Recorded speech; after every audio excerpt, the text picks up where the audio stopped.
spoke to Jeremy, obviously this matchup has held together. What have the last 6 or 7 weeks with the isolation and everything else been like for you, man? It's been, part of it's been great. No traffic. Boston traffic sucks. No one's on the road.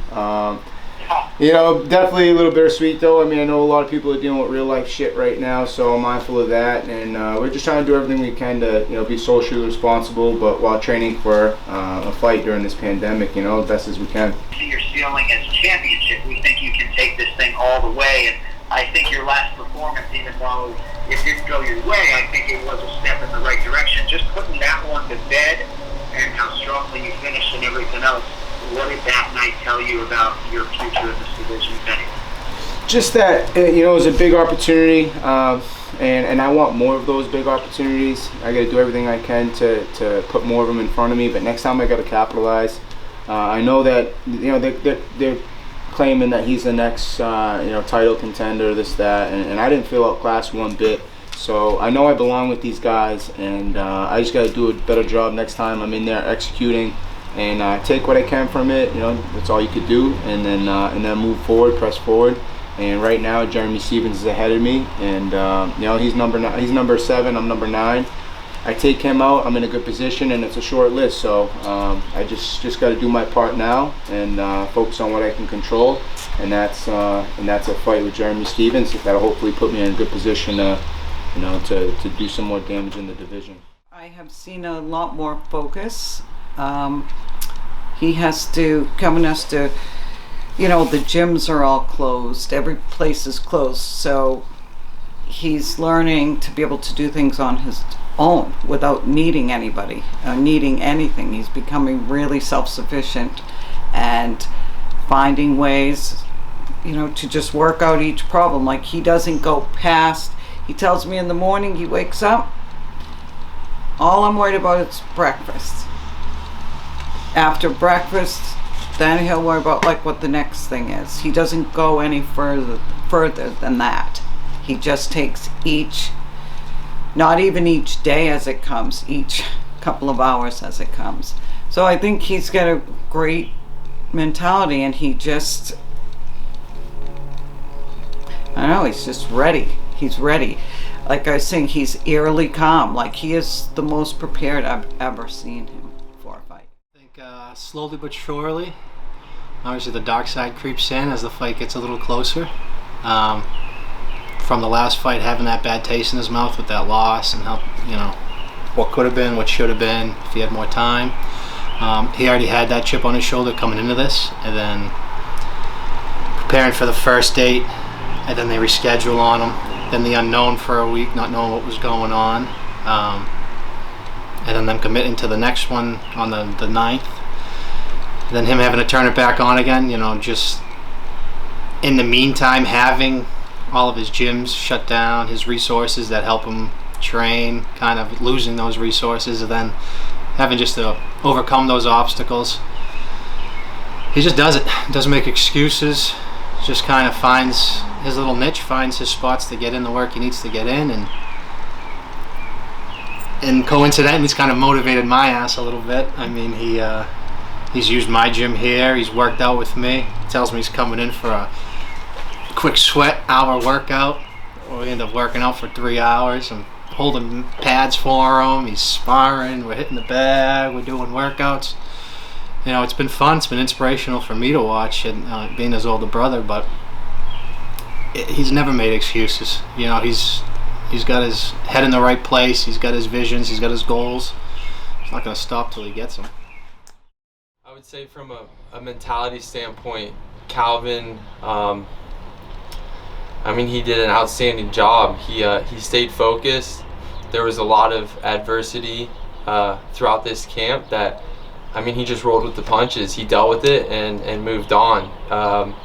You know, you look at a guy like Calvin, every day he's putting himself in uncomfortable situations and coming out on top. So whether that may be, you know, the virus, you know, tough training situations, he finds a way to, you know, move through it and overcome it. So I think, you know, it says a lot about an athlete that he can look at the negative and find a way to make it positive. I honestly think that this has been an excellent opportunity for Calvin to really hone in on things that we've been working on and really get some quality time. I think he separated himself from the herd, you know, with everything that's going on, mentally and physically.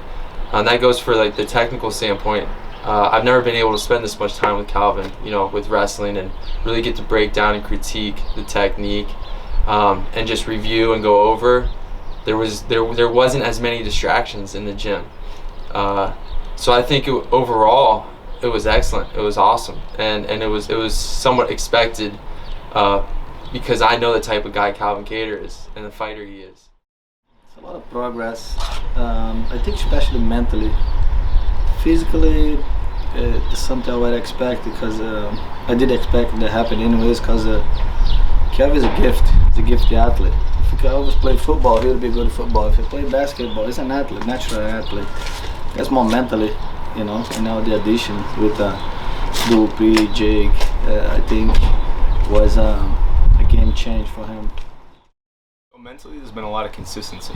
You want to call it growth when these guys go through this stuff, but he already had it. It's just being able to maintain it when you're constantly being told you're fighting, not fighting, fighting, not fighting.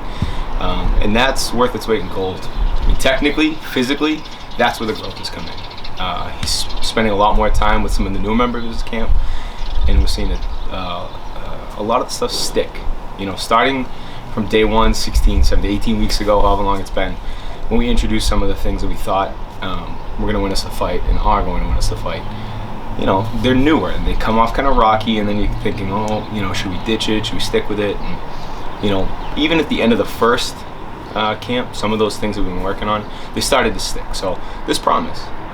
And then, frankly, as one of his striking coaches, we've kind of been gifted this extra time to make these things stick. So what we saw at the beginning of the first camp, we were like, oh, it's gonna, yeah, you make it happen. Now it's like, oh, he's gonna make it happen. Like, without a doubt, everything's a lot tighter. Not being shaken by the off and the on, that allows these things to stick. If we hit the reset button after that first, oh, you're not fighting, so I will try to get you going again. And we took 2 weeks off or something. A lot of that work that we had in 6 weeks can get dashed super quick.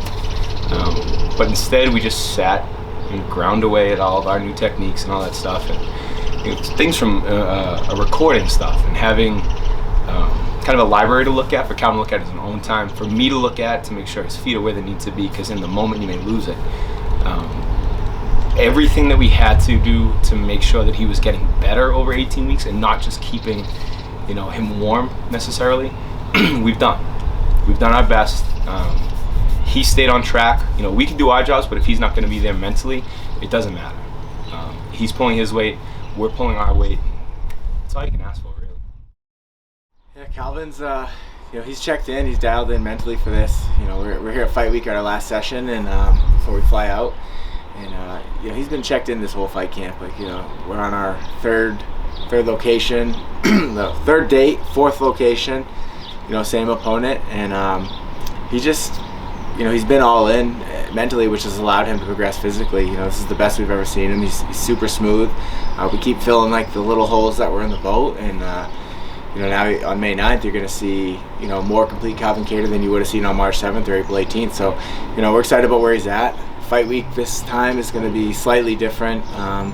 You know, we don't know exactly what the protocols are going to be, but we do know that, you know, we're going to get tested. It's going to have a different feel to it. It's going to feel a little bit more isolated and alone, but at the same time, like, you know, this whole pandemic's really brought out, like, you know, how many people really do have Calvin's back around them. And, you know, we've had, you know, a lot of people showing up, making sacrifices, helping, you know, get through these sessions and get to camp whole.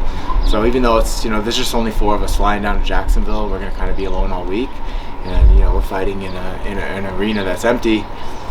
You know, we get a lot of people in there with us that, you know, help make this happen, and a lot of people made sacrifices, and you know, we can't appreciate that enough.